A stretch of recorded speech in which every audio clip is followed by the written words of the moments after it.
This year, the theme for the 16 Days of Activism campaign is the role of men in combating gender-based violence and femicide. Just over a week ago, Police Minister Becky Cele presented the crime statistics for the period July to September 2023. For this 3-month period, over 10,000 rapes were reported, while 881 women and 239 children were killed. The rapes in the houses are the rapes of the people raped by the people they know in their safe places. If you look at even this is more than 60% of the people that are abused in their own houses. I think there is a serious mental problems that we are facing.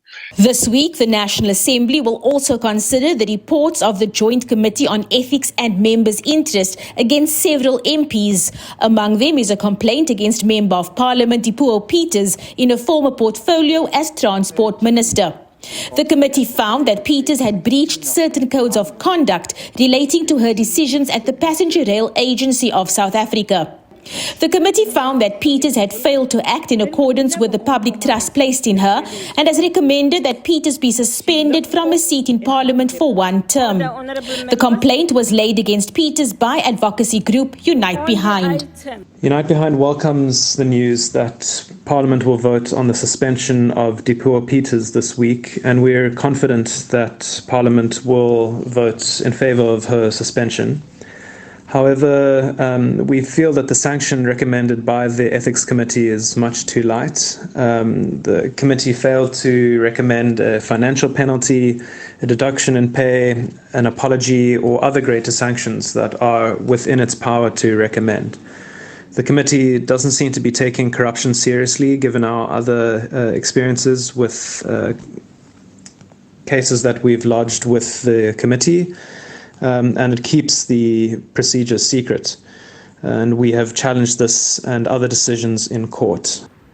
On Wednesday, ministers in the economic cluster will be in the National Assembly answering questions.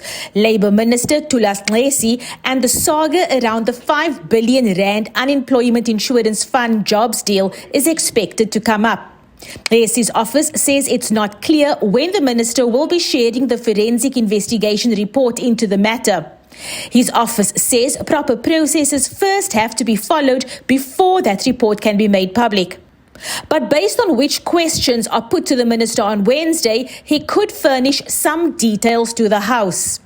The National Assembly will round off the week with a debate on World AIDS Day under the theme Community Response to Overcome the Spread of HIV and the Impact of AIDS Interventions. Abra Barbia, SABC News, Parliament.